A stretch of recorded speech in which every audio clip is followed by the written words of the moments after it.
Vamos a leer Efesios hoy día en la Biblia del Oso. ¿Suena bien? Hay dos formas de leer Efesios. Y Javier lo sabe muy bien. Estábamos en Milagro y el rector, el decano del seminario NAYAC, el primer seminario de la Alianza, estaba aquí, daba una conferencia y él nos dijo una frase que nos impactó. ¿Recuerdas que dijo, cada vez que nace un hijo pródigo, nace un hermano mayor? Sabes bien la parábola, ¿verdad? Sabes la referencia. Cada vez que hay un hijo pródigo, también hay un hermano mayor. Y hay dos formas de leer Efesios, como el hijo pródigo o como el hermano mayor. El hijo pródigo sabe que hizo todo mal, que a lo mucho podría rogar por un puesto menor. Y cuando recibe el perdón, recibe un anillo, recibe ropa, recibe un festín. El padre lo abraza, le besa y le dice, me bendices por estar aquí. ¿Y te imaginas? Una forma de acercarse a la Biblia de esta forma, ¿verdad? Como el hijo pródigo. Y el hijo mayor tendría otra forma. Yo he hecho todo. ¿Por qué bendices al otro? Si yo tengo todo. Yo he hecho todo bien. Y para los que son hijos de padres cristianos, bueno, ya serían los chicos, no se preocupen. Pero había algo para ellos. Cuando nosotros leemos Efesios y llegamos a la familia, podemos leerlo como el hijo pródigo o como el hijo mayor. ¿Será que podemos dar ese privilegio de que la siguiente generación también se equivoque? ¿O que la siguiente generación de discípulos se equivoque también? ¿Hay espacio para eso? El hijo mayor no daría de lugar, sino solo perfección, reglas, moralismo.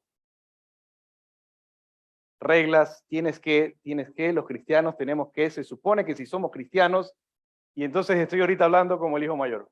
Debemos, tienes, se supone que, hijo mayor. El hijo pródigo entiende que necesita ayuda de Dios, necesita su poder, que solo no puede. Y entonces vamos a acercarnos hoy día con eso en mente. Vamos a orar y vamos a pedir al Señor que abra Efesios, ¿verdad? Un tesoro, una riqueza aquí delante de nosotros. Abra Efesios en nuestros corazones y que quede plantado. Pidámosle esto, Señor. Señor, tal como Pablo pidió hace pocos capítulos en Efesios mismos.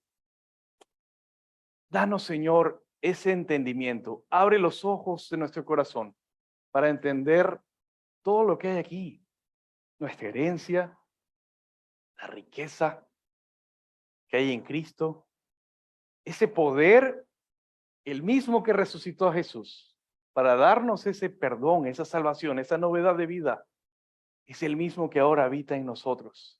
Que ese poder sea claro que lo tenemos, que es un recurso a nuestra disposición, a una sola llamada.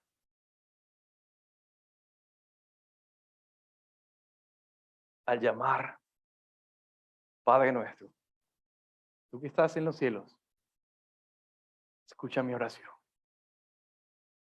Que ese poder, esa riqueza de poder está tan solo delante de tus pies, al trono de la gracia.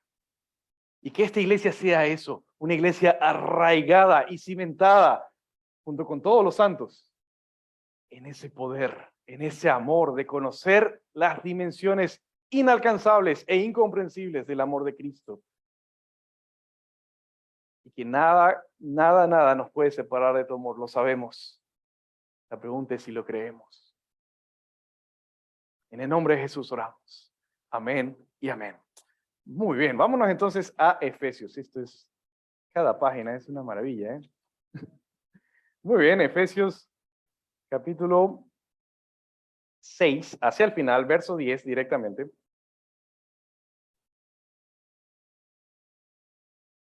¿Llegaste? Yo todavía no.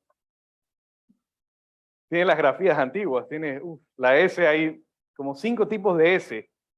Entonces, había la doble S, había una S en forma de F, había la beta, tal cual en alemán, suena como S. Es una maravilla. Voy a leer y presten atención, si leen su Biblia, sigan en su Biblia, pero así fue la primera vez que se leyeron estas palabras en español. Así que escuchen con atención. Verso 10. Perdón. Ahora sí. Verso 10. Resta, hermanos míos, que os confortéis en el Señor y en la potencia de su fortaleza. Es decir, si algo falta, si algo resta, es esto. Entonces, ¿qué veníamos hablando justo antes? Habíamos hablado de mujeres, estén sujetas. Muy bien. Hijos, obedezcan en todos sus padres, y siervos, muy bien. Y entonces tienes a los tres. Curioso, ¿no? Pablo viene hablando primero al menor. Ahora, ¿la mujer es menor que el varón? No. Y entonces vimos, y Javier hizo muy bien en explicarnos, ¿verdad? Filipenses, el modelo a seguir de la mujer, que Cristo, siendo, ¿verdad?, igual a Dios, no estimó el ser igual a Dios como cosa que aferrarse, sino que se despojó de sí mismo. Él voluntariamente se somete. Mujer, tu modelo para una relación matrimonial exitosa es Cristo. Y para el varón, Efesios 5, ¿qué nos dice? Amen a sus como Cristo amó a la iglesia. Varón, tu modelo para un matrimonio bíblico de poder es Cristo. Entonces el hombre invita a Cristo, la mujer invita a Cristo. ¿Qué de los padres y los hijos? Primero habla a los hijos. Hijos, obedezcan. Y luego habla a los padres. No los provoquen a ira. ¿Y el modelo cuál es? Cristo. Dice, en él y todo el tiempo en él, ustedes pueden hacer esto, si están en él. Nuevamente, y ahora siervos, y luego vamos lo mismo. En él, sirvan en él. Dejen las amenazas. Estamos en él somos todos siervos del mismo Señor.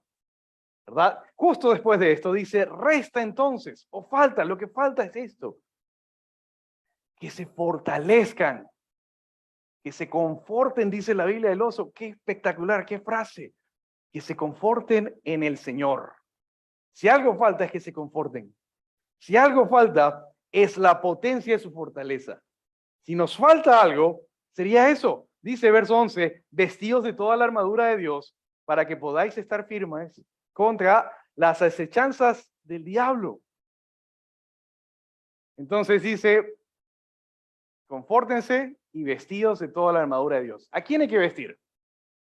¿Cuántas armaduras envió Dios para la iglesia? Una sola. Y entonces, ¿cómo haces tú para ponerte la armadura? En Cristo, me gusta. Es curioso, ¿verdad? Porque por alguna razón nosotros leemos la Biblia y pensamos inmediatamente en uno. ¿Se acuerdan? Les dije, había dos formas de acercarnos a la Escritura, como el hermano menor y como el hermano mayor. Muy bien. Como el hermano menor, perdón, como el hermano mayor, yo leo la Biblia y digo, esto es específicamente de mí. Por ejemplo, voy a Efesios capítulo 1 y dice, en él, ¿verdad? Somos escogidos antes de la fundación del mundo, y entonces el hermano mayor dice, yo soy el escogido. Y entonces arma un debate de más de 500 años de los predestinados, de los escogidos, y que no lo vamos a solucionar hoy, porque es 500 años de debate, así que vamos a dejarlo quieto. ¿Verdad? Y entonces cuando el hermano mayor lee estas frases, ¿quién piensa? Yo. Y cuando el hermano mayor habla así, ¿qué pecado está cometiendo? ¿Te sabes los 10 mandamientos? ¿Te sabes los 10 mandamientos?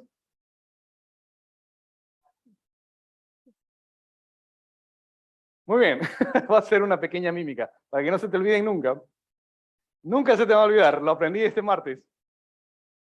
Muy bien, todo hermano, todas las manos derecha arriba, dedo índice arriba, primer mandamiento. No, ese no es el primer mandamiento. Muy bien, dice, yo soy tu Dios, ¿verdad? Que saqué de la tierra de Egipto, ¿verdad? Y no tendrás otros dioses delante de mí. Vamos a resumirlo de esta frase. Primero Dios. Primer mandamiento, primero Dios. Mano derecha, dedo ahí, arriba. Muy bien. Primero Dios.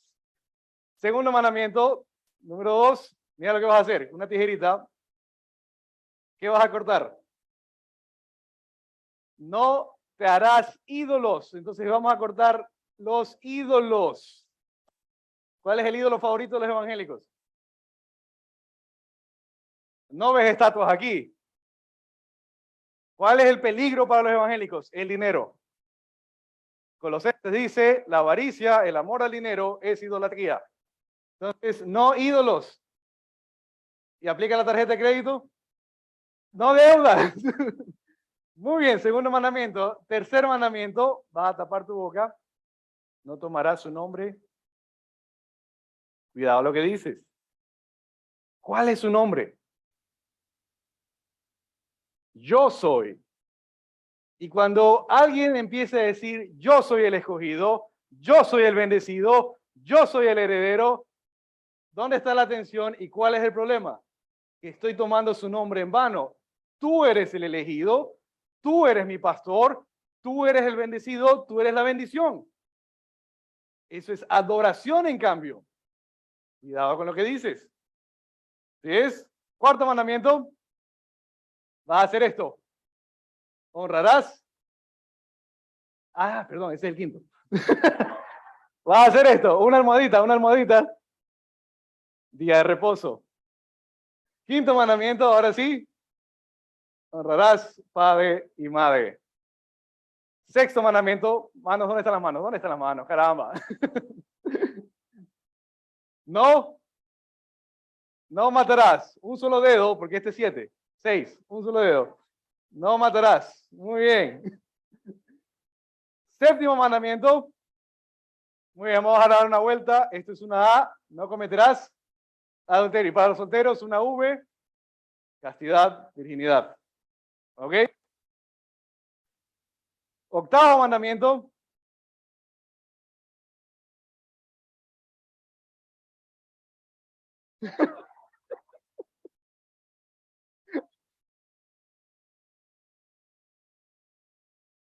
Bueno, sí, acabas de captar el noveno. El noveno sería justamente no mentir y lo vamos a hacer así justamente porque te estoy diciendo cuántos dedos tengo y realmente de la acá. Entonces ahí sí funciona muy bien. Sorry los que están en Facebook, en redes, eso no se captó el chiste aquí. Pero bueno, dejemos eso quieto. Dejemos así. Y el décimo, bueno, luego les cuento.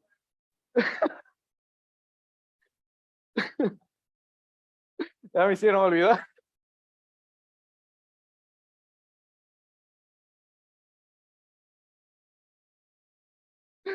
Dejemos eso quieto. En el transcurso de la prédica me acuerdo que es últimas mímicas.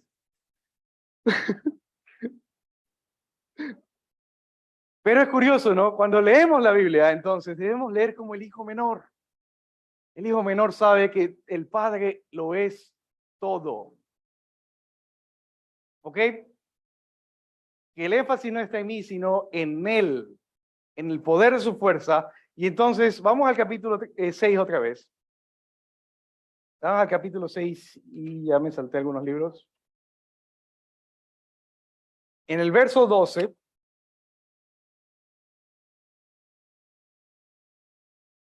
Muy bien. Porque no tenemos lucha contra sangre y carne, sino contra principados, contra potestades, contra señores del mundo, gobernadores de estas tinieblas, contra malicias espirituales en los cielos. Por tanto, tomad toda la armadura de Dios, ¿verdad? Para que podáis resistir en el día malo y estar firmes, acabado todo. Estad pues firmes, ceñidos los lomos de verdad y vestidos de la cota de la justicia, calzados los pies con la preparación del Evangelio de la paz. Así fue la primera vez que se leyó esto en español. En todo caso, tomando el qué? El escudo de la fe, en el cual podréis apagar todos los dardos de fuego del maligno, y el yelmo de la salud, tomad, y el cuchillo del Espíritu, que es la palabra de Dios. Ahora, yo había escuchado esto del cuchillo.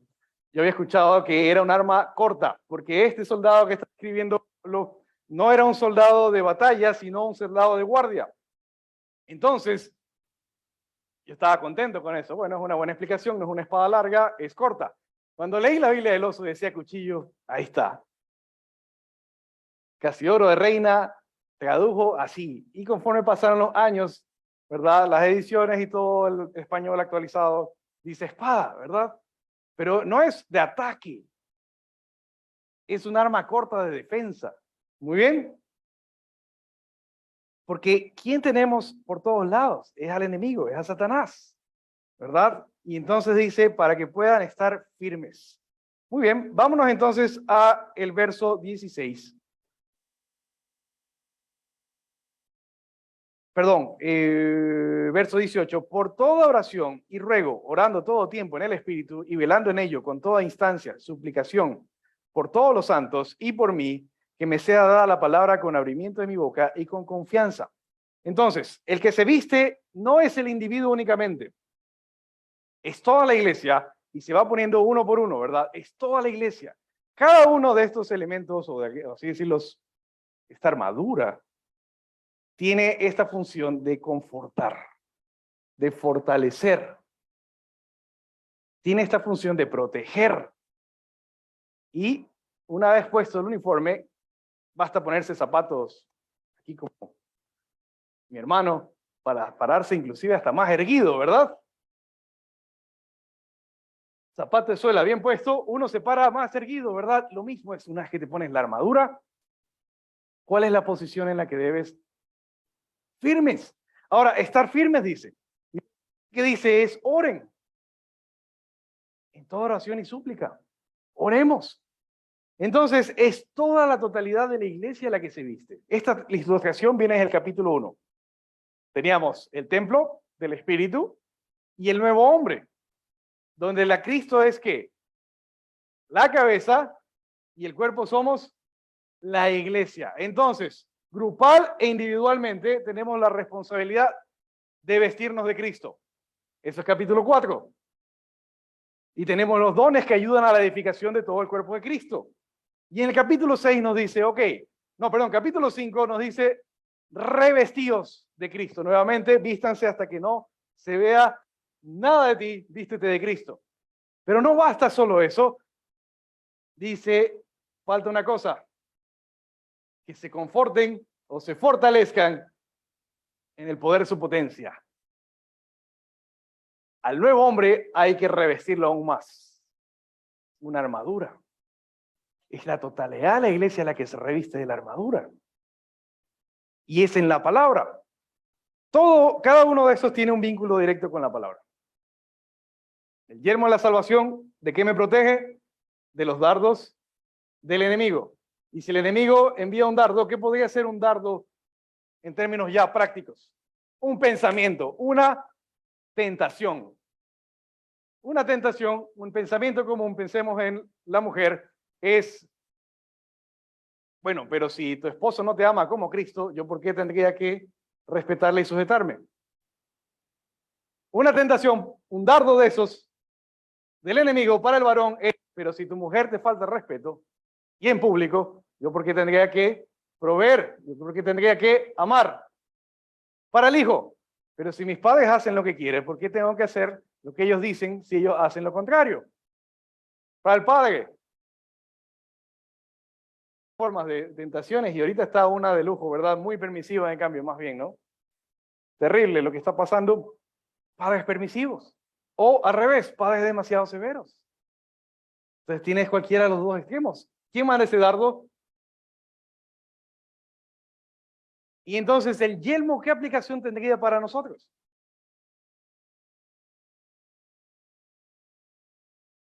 ¿Cómo protejo mi mente? Con la palabra de Dios. ¿Cómo protejo mi mente o mis ojos, verdad, del adulterio en los ojos, como dice Ezequiel? O como dice Jesús, basta codiciar y ya has cometido adulterio. ¿Cómo lo protejo? Tiempo en la palabra, tiempo con Dios. Asimismo, con cada uno de estos. Y lo mismo hablamos del trabajo la semana pasada. ¿Qué sería una tentación para nosotros? Un dardo encendido del diablo directo acá, a la mente. Bueno, la competencia no está pagando impuestos y los precios me están matando. Yo no voy a pagar impuestos. No voy a declarar esto. ¿Verdad? ¿Qué dijo Jesús sobre los impuestos? Los cristianos pagamos impuestos, punto. ¿Qué más dijo Jesús sobre los impuestos? Pedro ve al lago, en la primera pesca, abres el pescado y vas a encontrar una monedota. Con esa moneda pagas lo tuyo y lo mío.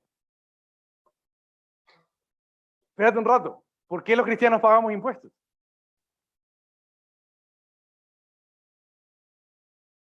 Eso diría el hermano mayor. ¿Qué diría el hermano menor? Señor, no tengo para pagar impuestos. ¿Y el Señor qué va a hacer? Mónica, ve y pesca, y en la siguiente pesca abres el pescado, ahí está el valor exacto para tus impuestos. Espérate un ratito. ¿Qué está diciendo el Señor? El Señor dice que Él va a proveer. Si tú en fe haces lo que Él te pide, Él se encarga de lo demás. Por eso los cristianos pagamos impuestos. Resulta que cuando tú depositas tu confianza y tus finanzas en el Señor, Él se encarga de que alcance para ti, para pagar los impuestos y alcance para dar y dar a otros y bendecir. Por eso el Señor dice, no acumulen, bendigan, den. Y cuando tú das, alguno de ustedes ha dado y ha salido chuzo, di lo último que tenía, no puede ser, ya no me alcanza. ¿Alguno de ustedes ha ofrendado así alguna vez? El Espíritu no lo permite. Si tú volviste a nacer y tú das, tú te vas así, ¿ves? El yelmo de la salvación. Cuando tú haces por fe lo que Él te está diciendo, el Espíritu se encarga de un gozo inexplicable. El enemigo no soporta ni en pintura ver a un cristiano gozoso. Ni en pintura. Y entonces salí el día jueves de una clase. La clase era sobre la tentación. Hace 2 jueves, perdón, no fue este jueves. Fue el jueves anterior. Y entonces la clase era la tentación. 30 hombres sentados, yo mencionando, este es el repertorio de Satanás. Satanás esto, Satanás aquello, Satanás de acá. No se preocupen, lo de aquí, Satanás de aquí. En Cristo tenemos estas respuestas. Una clase de rutina. Coincidentemente tocaban pasajes sobre la tentación. Salgo de la clase, contentísimos los varones edificados, hablamos de confesión, hablamos de compañero de cuentas, y entonces no podían dejar de agradecer. El pastor se levantó con lágrimas, el pastor agradeció, oró, animó a los hermanos, y mientras manejaba de regreso a la casa, yo venía con la protección del Señor.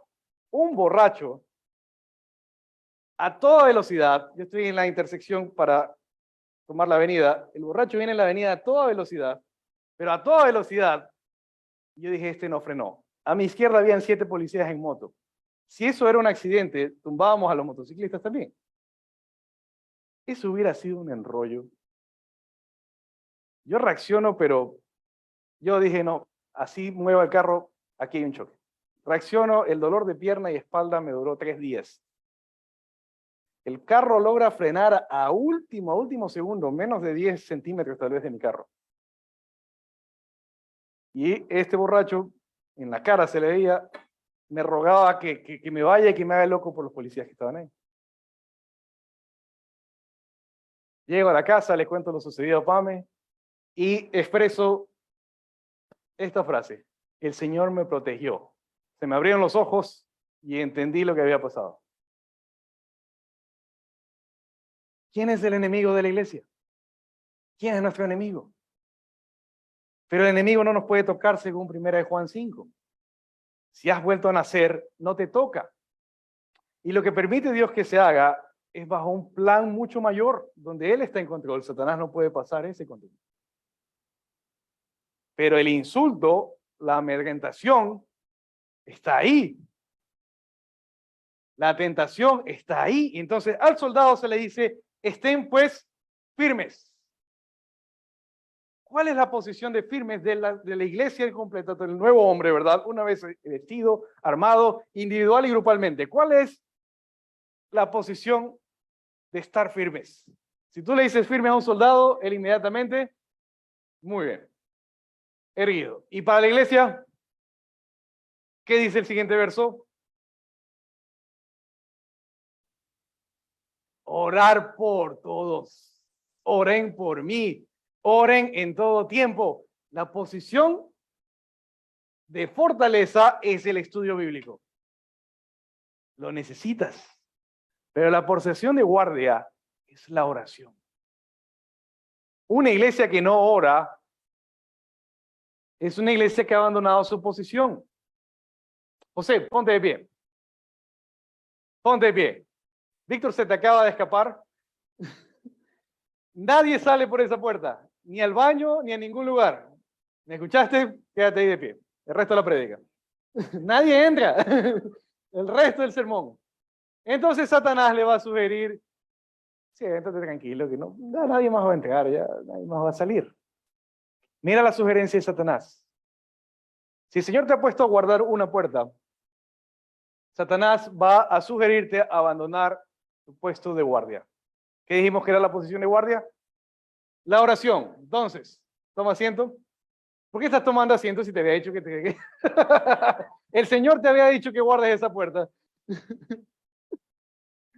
Detrás de esa puerta están, si eres casado, tu esposa, tus hijos. Si eres hijo, tus padres, tus hermanos, tus amigos. Si eres siervo, tus compañeros de trabajo. Si eres jefe, tu familia, todo lo que tú tienes responsabilidad sobre qué, ¿verdad? Tú abandonas tu posición. Víctor regresa, entra, toma lo que quiere. ¿Y qué hace Satanás? Escuché algo muy interesante hace unos 2 años, no más, 4 años. Y es que leía, el predicador estaba en capítulo de Juan donde habla del ladrón, habla de la parábola, capítulo 10, Jesús dice el buen pastor. Conoces el pasaje, y entonces cuando llega el ladrón, un predicador dijo, este ladrón no es Satanás, ¿quién les ha dicho a ustedes que es Satanás? Y empezó a burlarse de todo aquel que haya pensado que es Satanás. Yo estaba anonadado, y entonces él terminó su sermón diciendo, el ladrón eres tú mismo. Rarísimo, desconectado totalmente de toda realidad espiritual del mismo pasaje, sea como sea, démosle la razón. Digamos que tiene razón.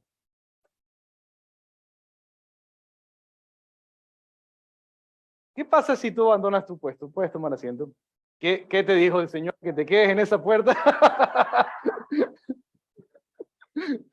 Que protejas esa puerta en oración. Puedes tomar asiento ahora sí. ¿Qué? Pero caramba. A eso me refiero. Ahora sí puedes tomar asiento.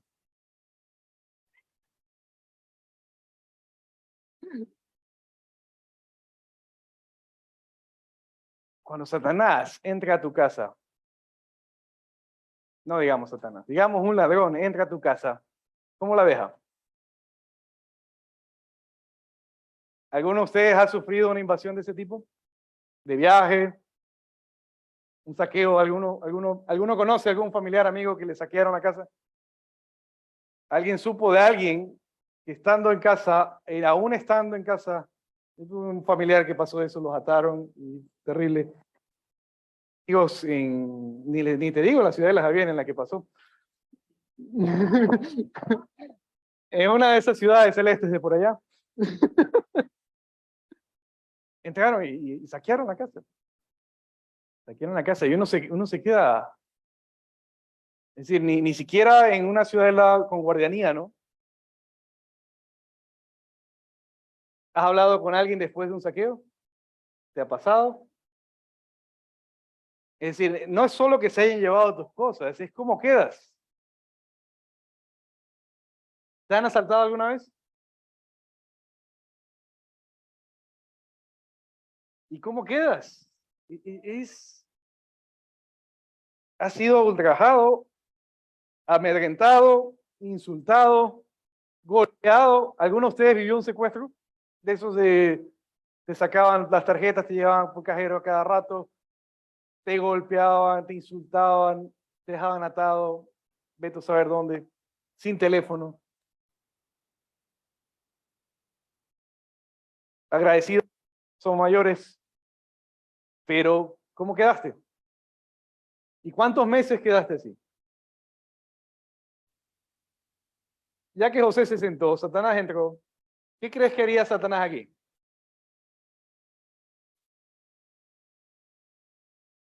Padre de familia, tú has abandonado tu lugar de oración, tu lugar de estudio bíblico en la palabra. ¿Qué crees que Satanás está haciendo en este lugar que tú cediste?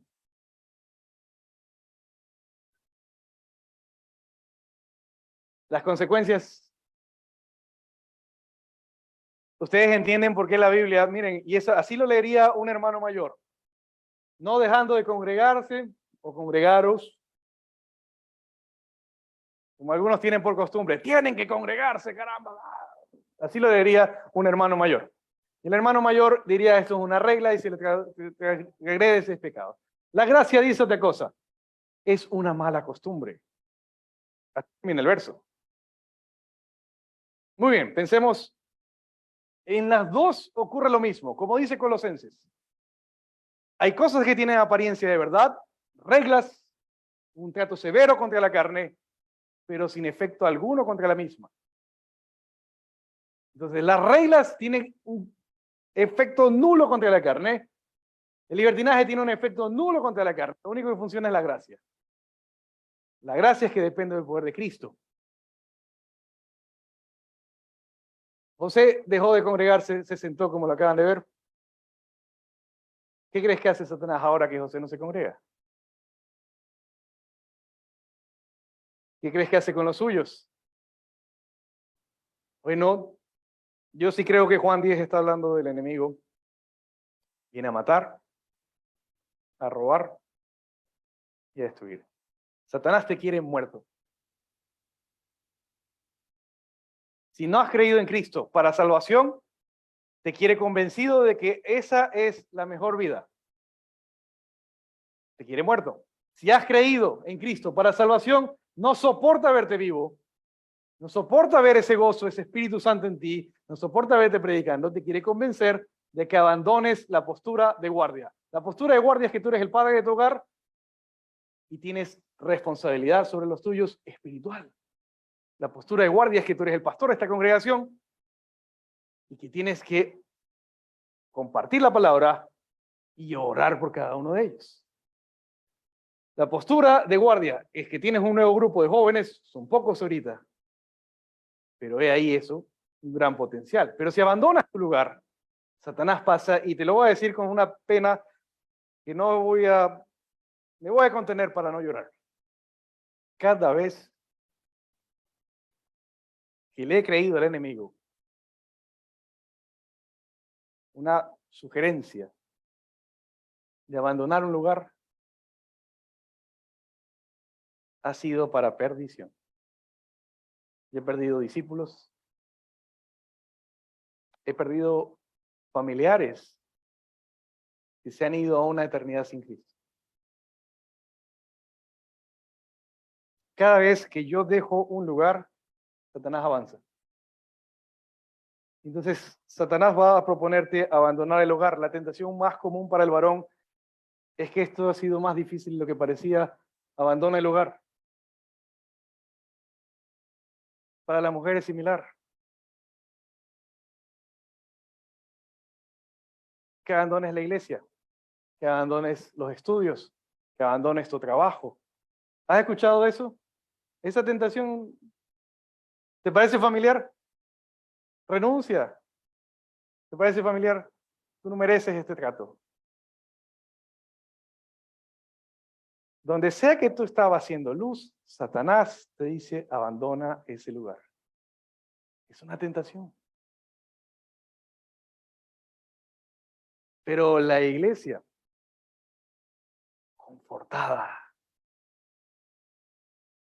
fortalecida en el poder de su fuerza, está firme, está firme. ¿Estás firme? Ponte firme entonces, ponte de pie. Ponte firme. ¿Lo crees? ¿Lo crees o no lo crees? Vamos a hacer un ejercicio y por ridículo que te parezca, lo vas a hacer. Enrique, ven para acá. Que te vean todos.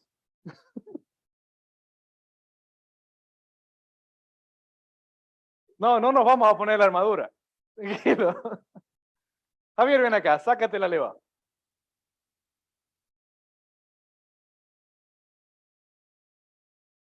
Jesucristo no estimó el ser igual a Dios como cosa que aferrarse, sino que se despojó de sí mismo. Esto es figura de un pacto mucho más antiguo, David y Jonatán. Jonatán, el heredero al trono, se dio cuenta que había levantado Dios a David y le dio su manto.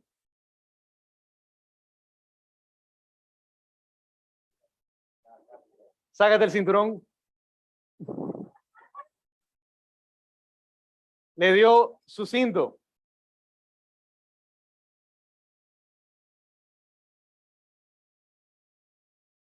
Y le dio sus armas.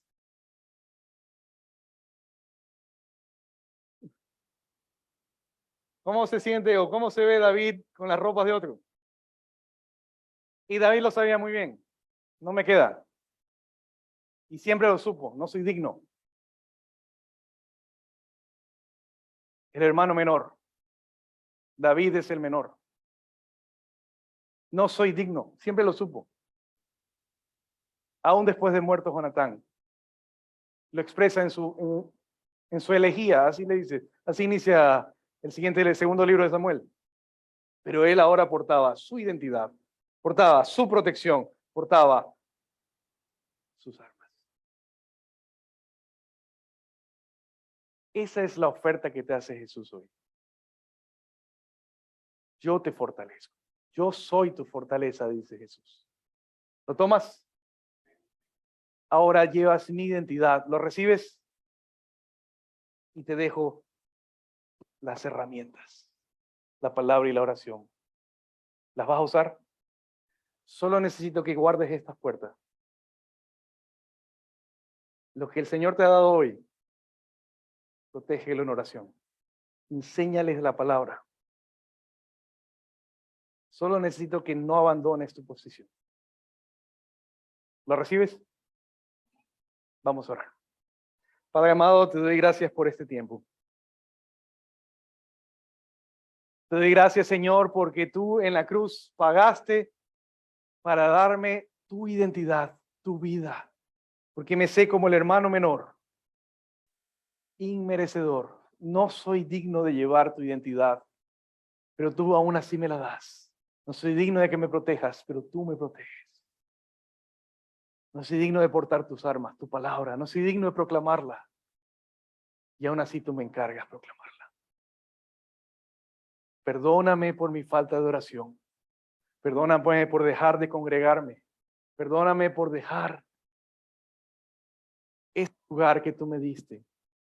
Perdóname, Señor. Y tú has ofrecido, Señor, hacer todas las cosas nuevas, borrón y cuenta nuevos, Señor. Te pido, Señor, que salves mi hogar, salves mi familia. Que más personas lleguen a Cristo en mi entorno. Necesito verlos en la eternidad. Te pido, Señor, que me perdones y me ayudes a traer de vuelta a aquellos que venían conmigo a la congregación, a alabarte y han dejado de venir. Ayúdame a orar. Santo Espíritu, recuérdame orar por ellos. Satanás no tenga lugar porque nosotros somos tan fuertes en ti, tan equipados en ti, que él no puede convencernos de abandonar nuestra posición. Ni en el hogar, ni en la familia, ni en ningún lugar donde tú nos has permitido serlos. Oramos en tu santo nombre, Jesús. Amén y amén.